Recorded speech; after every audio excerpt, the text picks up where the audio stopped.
Just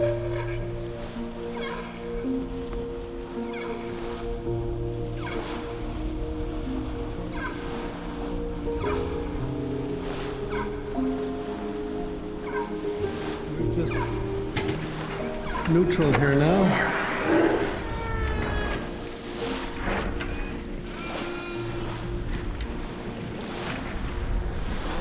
A little bit of a swell.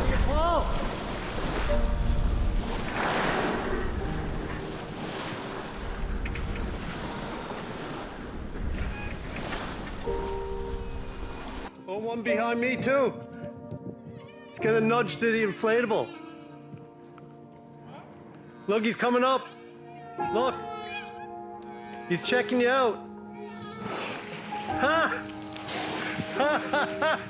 Whoa, baby. Is that something or what? Look. Holy God. Look. Wow. Mother of God. I have always had a fascination with whales since I was a young boy. It started with Moby Dick and the giant sperm whale's battle with Captain Ahab. To look for the white whale. The whale is white and as big as a mountain of snow. As a child of 8 years, our visit to the 41-meter whaling ship, the Charles W. Morgan at Mystic Seaport in Connecticut, brought the life, death, and romance of whaling to my young, adventurous mind. This interest carries on in my senior years as I discover that Newfoundland and Labrador, besides having a vibrant whale population, has a long history in the whaling industry. So let me take you to Hawke Harbour to roam amongst the ruins of a once thriving whaling station.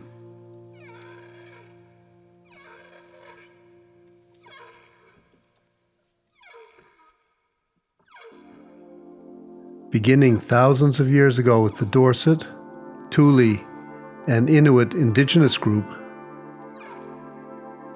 followed by the Basque whalers in the early 1500s, the Basque had many whaling stations on the Labrador's south coast as shown on this map. As you will probably know, the San Juan, a Basque galleon, sank in 1565 with 1,000 barrels of whale oil at Le Butte, or commonly known as Red Bay in Labrador. In 1571, there was a total of 100 ships in the Basque fleet, with 25 to 30 ships prosecuting the whale fishery. Nearly 4,000 fishermen were employed in the cod and whale fisheries.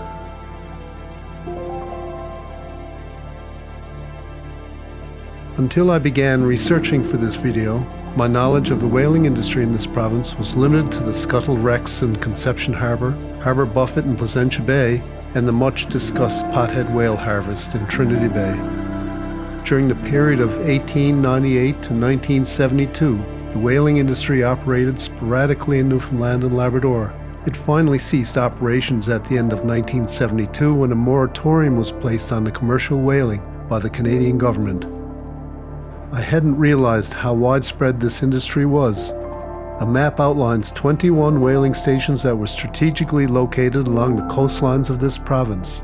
In fact, the stats will tell you there was a total of 20,000 whales harvested during this time period by 60 ships. But enough about the history of the whaling industry. Let's get on to the real purpose of this video. Christopher Richardson and Peter Elliott of Cranky Goat Entertainment are on board my Fisher 37 Seabonet. We are on an adventure to Hawke Harbour to explore and photograph the remnants of this whaling station. Hawke Harbour is located about 50 miles north of Battle Harbour on the Southern Labrador coast. As we make our way towards Hawke Harbour, local Labradorians waved as they speed past in their speedboat, their main form of transportation to harbours along this coastline.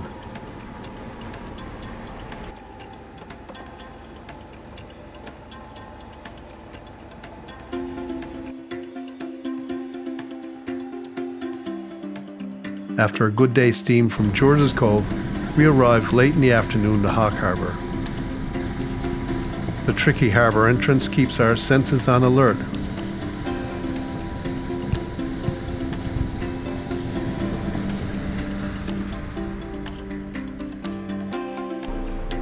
we find a well-protected anchorage by the scuttled whaling ship the Sluga and cargo ship Susa.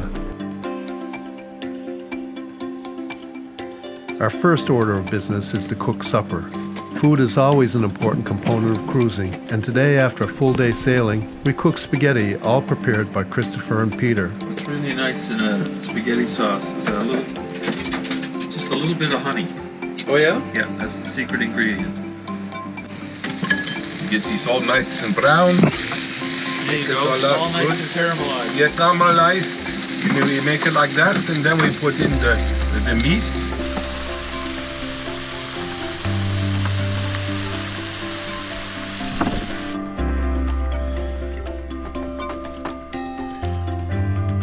Say when?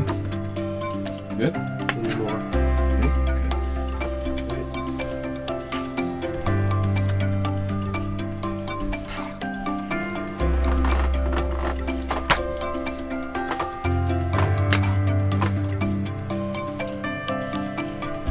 That's good. After That's good supper, we head to shore to reconnoiter the Hawke Harbour whaling station. We're at Hawke Harbour, Right on. and we're going to do some exploring. I'm looking forward to it. It's going to be a nice little walk. Stretch the legs, fight the flies, take some pictures, capture a little bit of history, make some of our own. Hawke Harbour burned down September 12, 1959. The place reminds me of a set for some Living Dead type movie. We walk cautiously along the remnants of this once busy processing plant, not sure what we will find.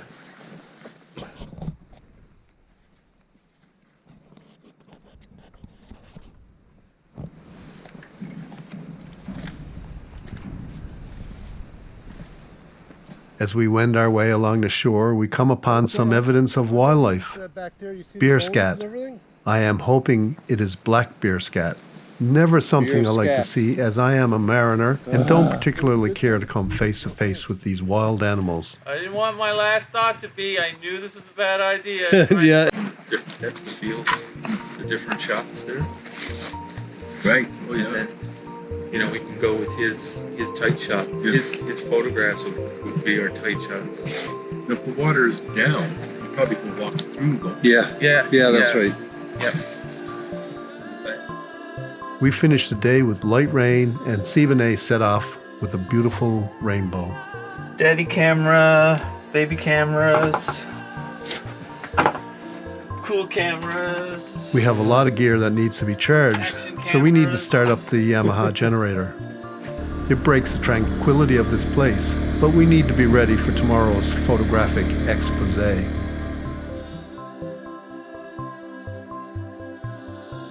The next day we set out in earnest to make the best use of our photographic time. Christopher needs to get the shots for the Land and Sea program, and I just want footage and photos for the video that you're now looking at.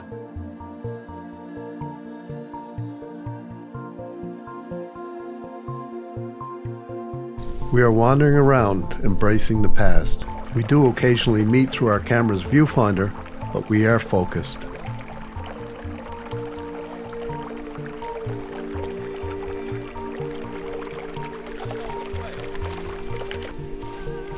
As I wander around this site, I realize it was an impressive development for the wild and isolated Labrador coast. I am sure you would have smelled it before you saw it. Hawke Harbour was the most successful whaling station in the province, having processed 5,500 whales in the 54 years of operation. In 1927, the plant employed 203 men, mainly from the island of Newfoundland, but reportedly had a maximum employment of 400 in other years.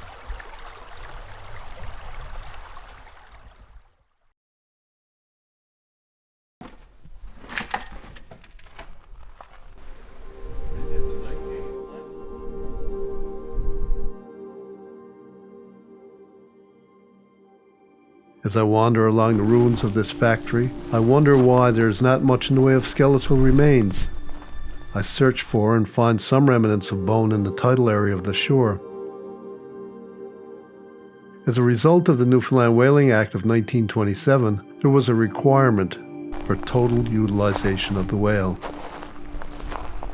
I did stumble upon one artifact on this site which brought shivers all over.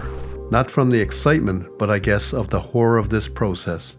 It was the tip of the harpoon. When fired, the harpoon would insert itself in the body of the whale, exploding, killing the whale, and forcing the barbs deeper into its body, thus preventing the whale from escaping.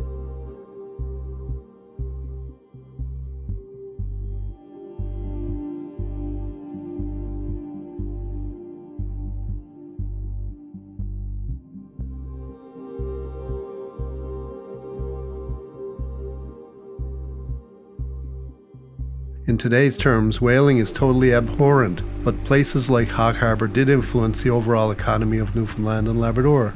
It provided much-needed seasonal and well-paying employment to help free many families from the crippling grip of the predominantly fisheries-based subsistence economy.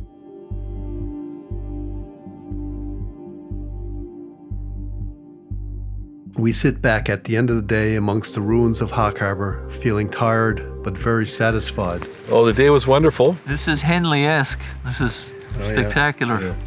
We've been trying to get this show on the go for almost 2 years. Yeah, And it's worth every minute we're in the field. it's been good so far. It really has.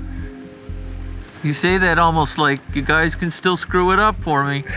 No, not at all. Just don't forget to switch to diesel tanks. Okay, thank you. You're always thinking, Peter. Trying to. Now we have to jump off camera. Places like Hawke Harbour are out of reach and unknown for most Newfoundlanders and Labradorians. I always have to pinch myself to understand how lucky I am to be able to visit these special places and to be able to bring these stories of our past to you. It's amazing for me that I can visit and wander around the skeletons of a once vibrant whaling industry. To wander, to wonder, to imagine the scenes, the people, and the smells. It's special, long gone but not forgotten. And to Al Pittman's thoughtful words, in all measures of time turning, it may not matter that the dead are dead, as long as the living live and remember.